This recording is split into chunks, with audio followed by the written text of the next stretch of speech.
আসসালামু আলাইকুম রহমতুল্লাহি বারাকাতুহু। ইসলামী আন্দোলন বাংলাদেশ পোরশা উপজেলা শাখার পিয়ার পদ্ধতির দাবিতে আজকে একটি বড় সমাবেশ ও বিক্ষোভ মিছিল অনুষ্ঠিত হয়।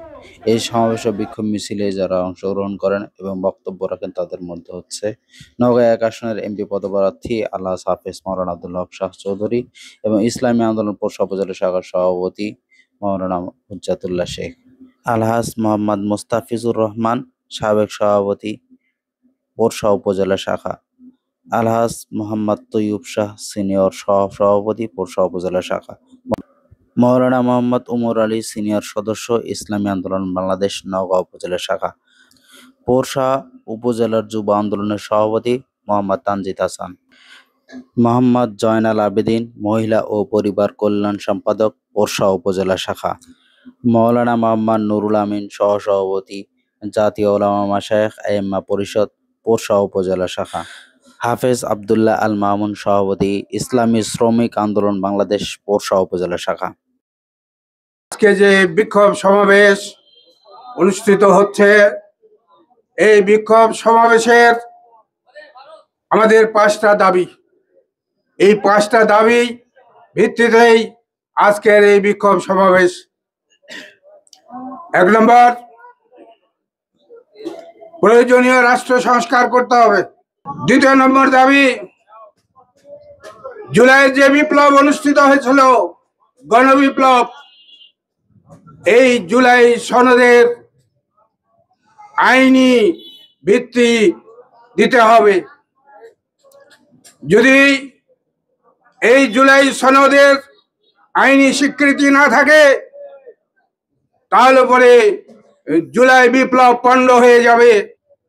3 নম্বর, পিআর পদ্ধতিতে নির্বাচন দিতে হবে। এটা সকলেই বলে আসতেছে। পিআর পদ্ধতি হলো সংখ্যা অনুপাতিক নির্বাচনের মাধ্যমে সংসদে যেই দল যেই পার্সেন্ট ভোট পাবে সেই পার্সেন্ট অনুযায়ী সেই দলের সংসদ সদস্য সংসদে থাকবে। 4 নম্বর, আমাদের নির্বাচনে লেভেল প্লেইং ফিল্ড দিতে হবে, যাতে করে সুষ্ঠু, সুন্দর, ভয়হীন, সঠিক নির্বাচন হয়। সেই ধরনের একটি পরিস্থিতি তৈরি করতে হবে। 5 নম্বর, সেই স্বৈরাচার ফ্যাসিস্টদের দোসর জাতীয় পার্টি এবং তার সাথে সহযোগী 14 দলকে এই বাংলাদেশে রাজনীতির ময়দানে তাদেরকে নিষিদ্ধ ঘোষণা করতে হবে। আজকে আমরা জুলাই সনদ চেয়েছি। আজকে যারা এদেশকে একটি দুর্নীতির আখড়া বানিয়েছিল তাদেরকে প্রতিহত করার জন্য যারা জীবন দিয়েছে তাদের সনদ দেওয়া উচিত কিনা ভাইরা আমার? এটা আমাদের দাবি না, এদেশের মানুষের দাবি। যদি ৭১-এর মহান মুক্তিযোদ্ধাদের সনদ দেওয়া হয় তাহলে ২৪-এর এই ফেসিবাদ আন্দোলনে যারা জীবন দিয়েছে তাদেরকেও সনদ দেওয়া উচিত কিনা ভাইরা আমার? এই জন্য আমরা তাদের সনদের দাবি করেছি। 2 নম্বর হলো পিআর পদ্ধতি। পিআর পদ্ধতি এদেশের জনগণের দাবি। এদেশের ইসলামী আন্দোলনের শুধু দাবি নয়, এদেশের জনমানুষের দাবি। পিআর বুঝি না, পিআর খায় না আমাকে। তাদেরকে আমি বলতে চাই, তারা পিআর বোঝে না, কিন্তু কিভাবে পাথর চুরি করতে হয় তারা সেটা বোঝে। সেই বন্ধুদেরকে বলতে চাই, তারা পিআর বোঝে না, কিন্তু চাঁদাবাজির জন্য পাথর দিয়ে মানুষকে হত্যা করে। সেই বন্ধুদেরকে বলতে চাই, তারা পিআর বোঝে না, কিন্তু স্বামীকে বেঁধে রেখে স্ত্রীকে কিভাবে ধর্ষণ করতে হয় তারা সেটা বোঝে। গতকালের ঘটনা সমকালে এসেছে, দলে দলে মারামারি করে একজন স্কুল শিক্ষককে হত্যা করেছে চাঁদাবাজির জন্য। তারা পিআর বোঝে না, কিন্তু এগুলো ঠিকই বোঝে। আজকে আমরা গণহত্যার বিচার দীর্ঘ 1 বছর পেরিয়ে গেছে, কিন্তু আমরা গণহত্যার বিচার দেখতে পাইনি। ইংরেজি একজন বিচারপতি, তার একটা উক্তি আছে, justice day light is justice day night. যে বিচার হত্যা দেরিতে করা হয় সেই হত্যার সেটা অস্বীকার করা হয়। বিগত যে নির্বাচনগুলো হয়েছে এই নির্বাচনের মাধ্যমেই ফ্যাসিস্ট তৈরি হয়েছে, এটা কোনো সন্দেহ নেই।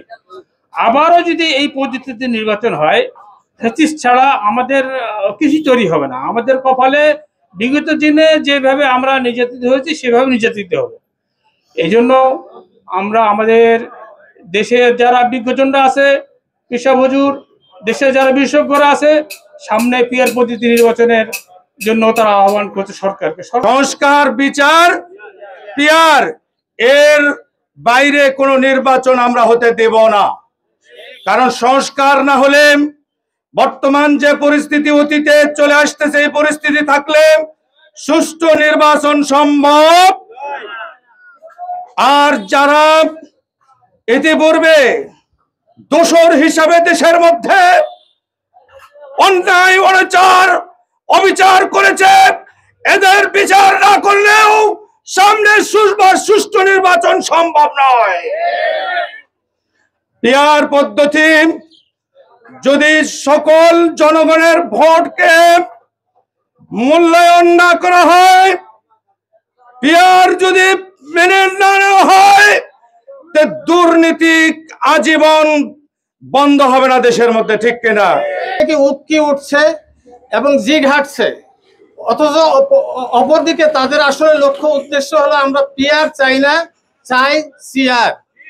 এই সিআরের স্বার্থেই তাদের যেন দিক দিশাহীন হয়ে গেছে।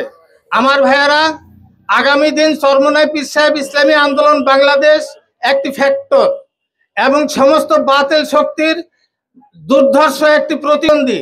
এই জন্য আমরা আমাদের অবস্থানকে স্ব অবস্থানে মজবুত করতে থাকব।